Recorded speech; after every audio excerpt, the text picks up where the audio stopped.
여러분들이 이제 집단이냐 관계냐 이런 걸 얘기할 때 아무래도 한국인의 특성을 생각하려면 일본하고 좀 비교해 보는 건 의미가 있을 것 같아서 가서 한번 살아봤습니다. 일본은요, 집단주의 사회에 진짜 잘 맞아요. 집단주의의 핵심이 뭔가 하면 한 집단에 인간이 들어가면요, 그 집단 속에 하나의 부품처럼 되는 거예요. 그래서 집단에서 주어진 역할을 충실히 수행하고요. 그 충실히 수행하는 거에 만족하고요. 그 다음에 집단의 목적을 위해서 개인의 목적을 희생하는 게 집단주의의 핵심 내용이에요. 근데 일본 사람들은 진짜 그런 성향을 보이더라고요. 제가 이제 일본에 있는 대학에 이제 심리학과에 이제 교환 교수로 간 거였는데요. 그 교환 교수로 있으면서 거기에 이제 저 같은 사회심리학을 전공한 교수가 한 4-5명 됐어요. 그러면 같이 모여서 이제 전공 회의를 하고 저녁을 먹고 술을 한 잔 마시고 잘 놀아요. 그래서 난 얘네들 되게 친하구나. 얘네 되게 서로 되게 친하네. 라고 생각을 했는데 하루는 제 친한 교수한테 다른 교수 전화번호를 물어봐요. 저 친구한테 연락할 일이 있는데 저 교수 휴대폰 번호 좀 알려주라. 그랬더니 이 교수가 모른대요. 그래서 내가 너 20년 동안 같은 과에 있었잖냐. 2주에 한 번씩 매주 회의하고 밥 먹고 술 마시고 노는데 왜 휴대폰 번호를 몰라? 모른대요. 어디 사는데? 모르겠는데. 결혼은 했어? 아마 했나? 이러고 있어요. 물론 모든 사람이 다 그렇다는 건 아닌데 얘네들이요, 서로 개인적인 걸 거의 몰라요. 돌아버리겠어요. 그러니까 걔네는 틈이 없어요. 그러니까 정해진 대로 가야 되는 거예요.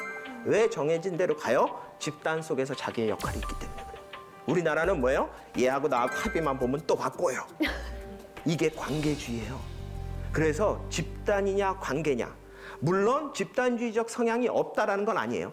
근데 그중에 상당 부분이 관계주의 때문에 집단주의인 것처럼 보여요. 특히 개인주의적인 서구의 사람들 눈에 보면은 비슷비슷하거든요.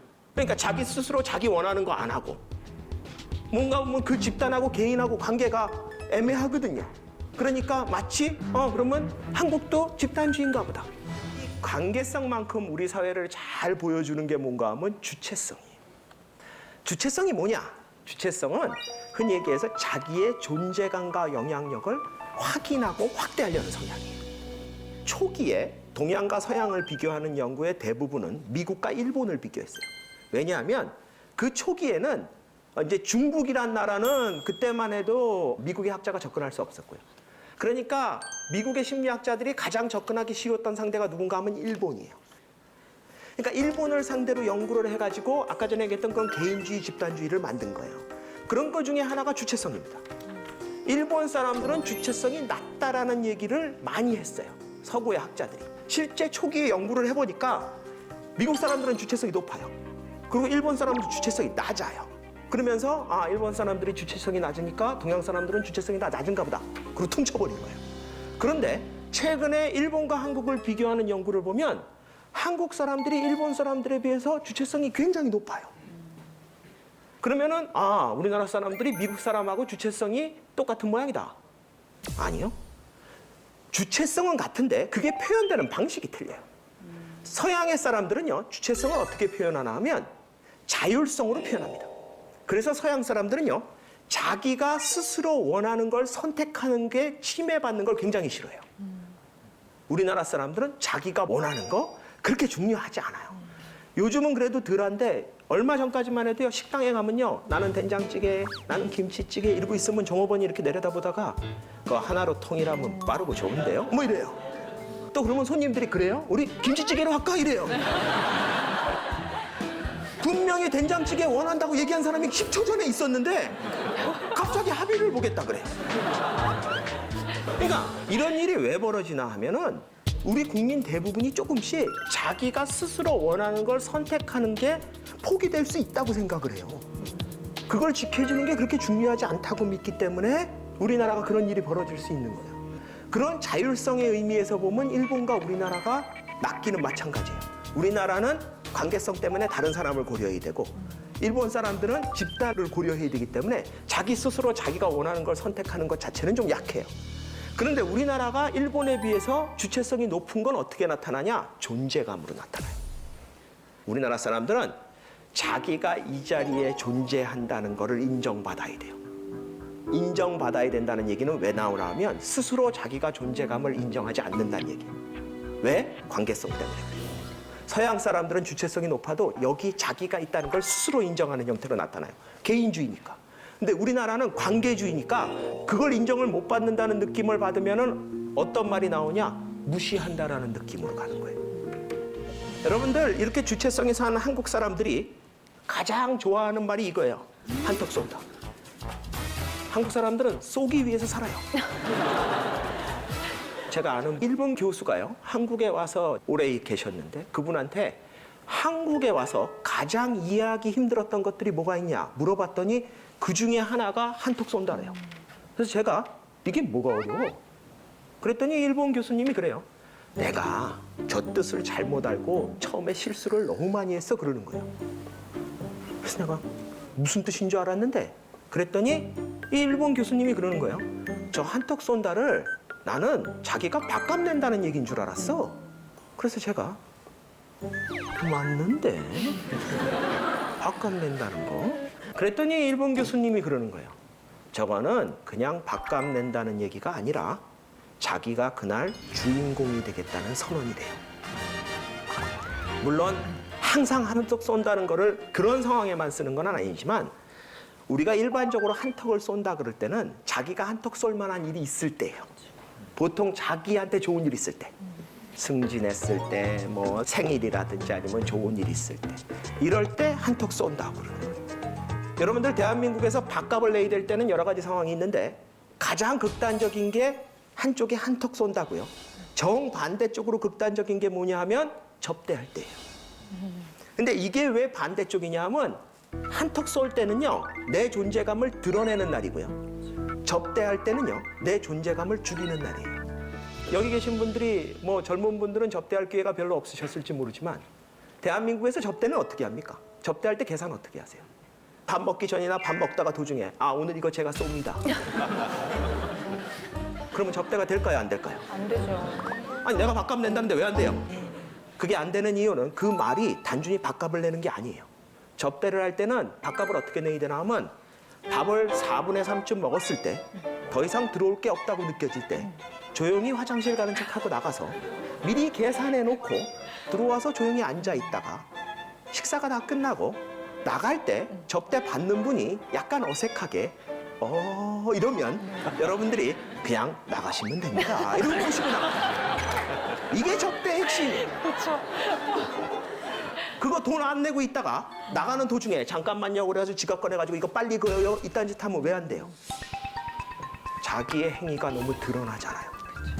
대한민국에서 접대가 왜 힘든 줄 아세요? 자기의 존재를 죽여야 되기 때문에 그래요. 상대방한테 좋은 걸 주는 게 아니라 자기의 존재는 그날 없어요. 자기는 뭐예요? 그림자가 되는 거예요. 그거의 정반대가 뭐냐? 한턱 쏜다요. 이날은 내가 주인공이에요. 그러니까 좋은 일 있을 때 내가 주인공이 될 만한 일이 있을 때 외치는 거예요. 여러분들 이게 굉장히 조심해야 되는 게 대한민국에서 별일도 없는데 자꾸 한턱 쏜다 그러면요. 밥 사고 욕 먹어요.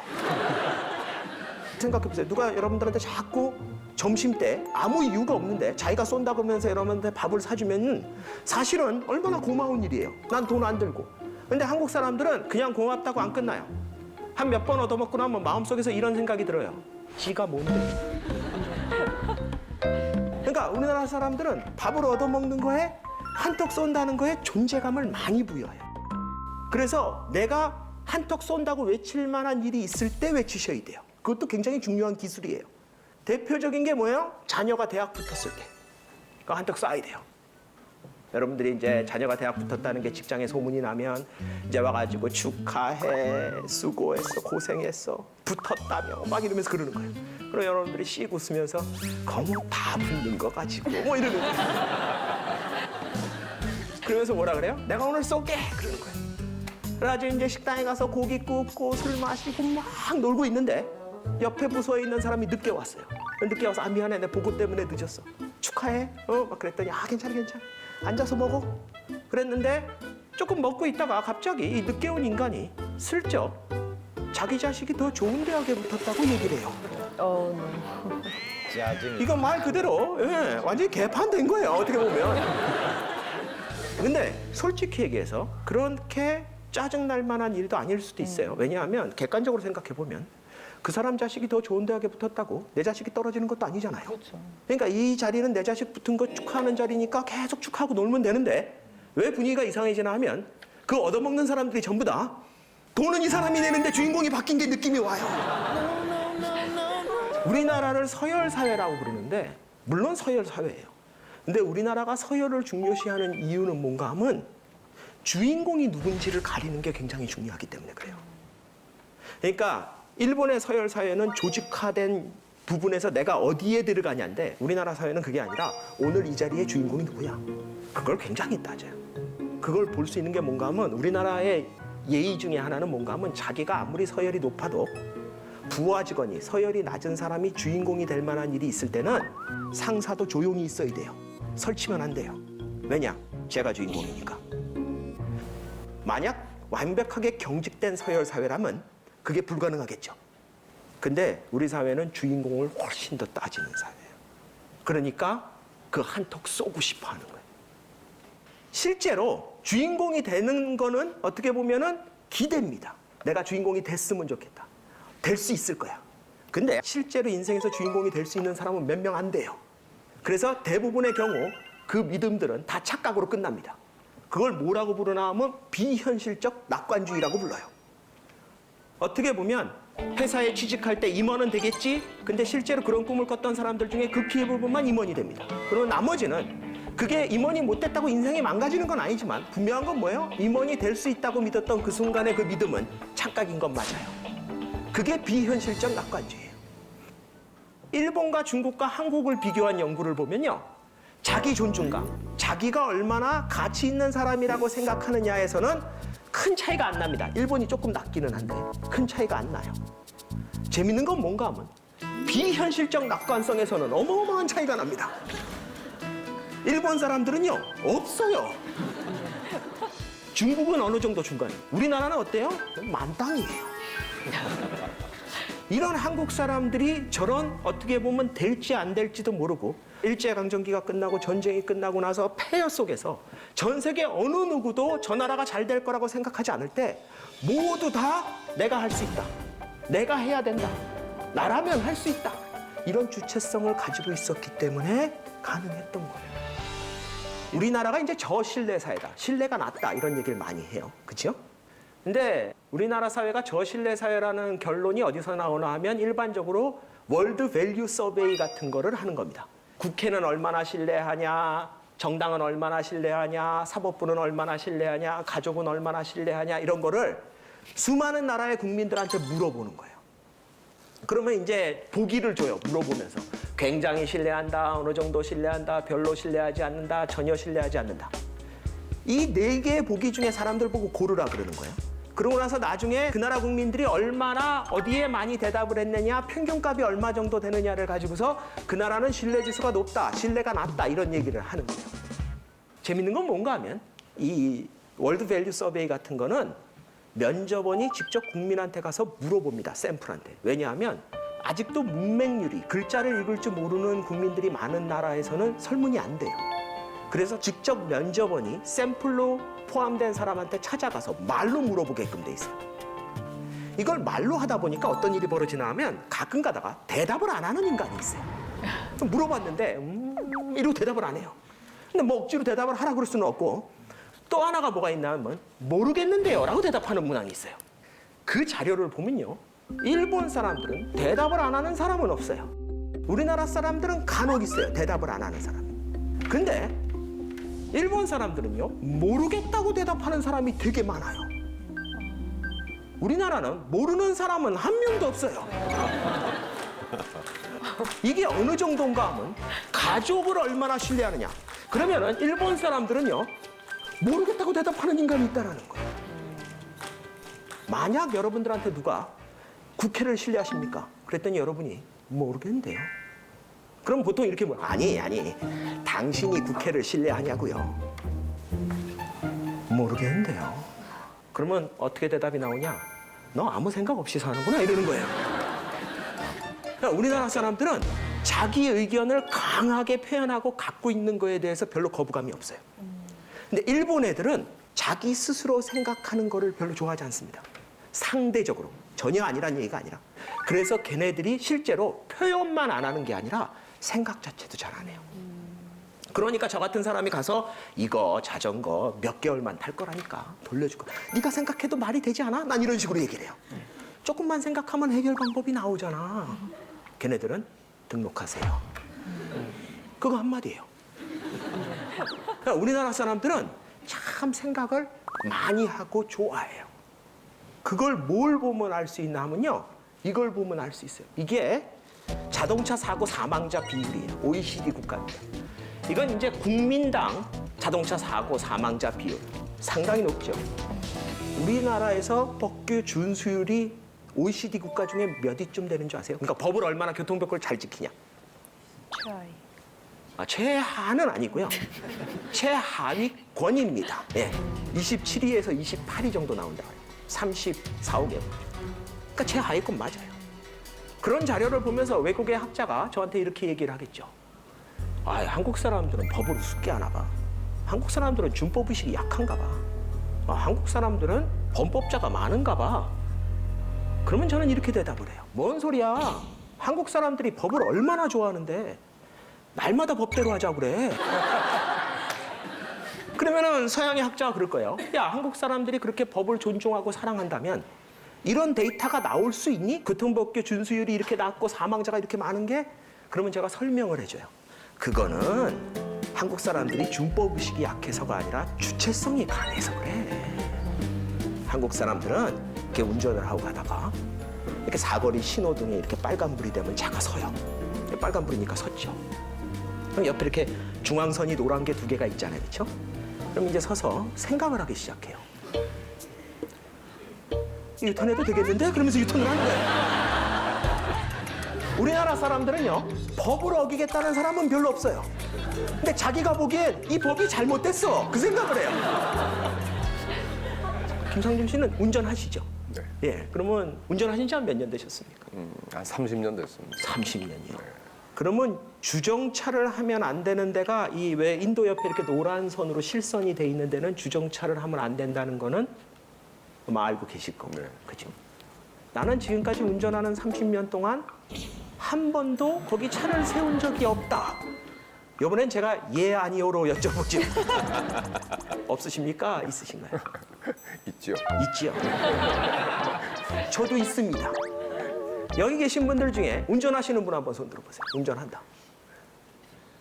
이분들 중에 나는 주정차 하면 안 되는 그 노란 선 있는데 단 한 번도 차를 주차한 적이 없다 하시는 분만 남겨놓고 내리세요.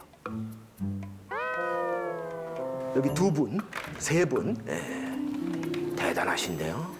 그런 걸 보통 제가 아까 전에 말씀드렸죠. 집착이라고. 저런 분이 있어야돼요. 근데 우리나라는 차를 어떻게 세워요? 그냥 아무렇지도 않게 이렇게 세워요. 저기 노란 실선이 있는 데는 세우면 안 됩니다. 세우죠. 그러고 나서 다른 차들은 지나가기 힘들겠죠. 그럼 몇 대가 힘들게 지나가다가 참을성이 좀 약한 분은 짜증이 나면 창문을 내려요.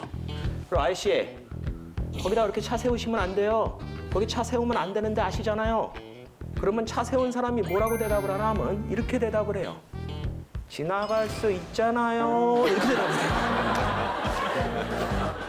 그게 남 차 지나갈 수 없을 때만 세우지 말라는 선이에요? 우리나라 사람들이 얼마나 배려심이 많은가 하면 보통 그런 사람들이 세워놓고 내려서 확인까지 해요. 다른 차가 지나갈 수 있나 없나. 그런 일이 벌어지면 그 다음에 어떤 일이 벌어지냐?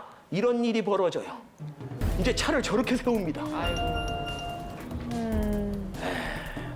다른 차 지나가잖아요. 그렇죠? 지나가는데 아무런 문제 없어요. 보세요. 이 차는 와서 서요. 왜냐? 반대쪽에서 차가 오거든요. 그러면 반대쪽에서 차가 지나가고 나면요. 또 알아서 지나갑니다. 우리나라에서 아주 일상으로 볼 수 있는 거예요. 더 재밌는 건 아마 누가 뭐라고 그랬나 봐요. 저기서 아주머니가 튀어나옵니다. 저 운전자가. 그런데 하는 행동이 어떠신가 한번 보세요. 주변을 둘러보면서 왜? 지나갈 수 있는데? 이런 표정으로 지나가요. 이게 우리 사회가 지금 많은 사회적 갈등 중에 뭔가 하면 법을 지키지 않는다는 게 있어요.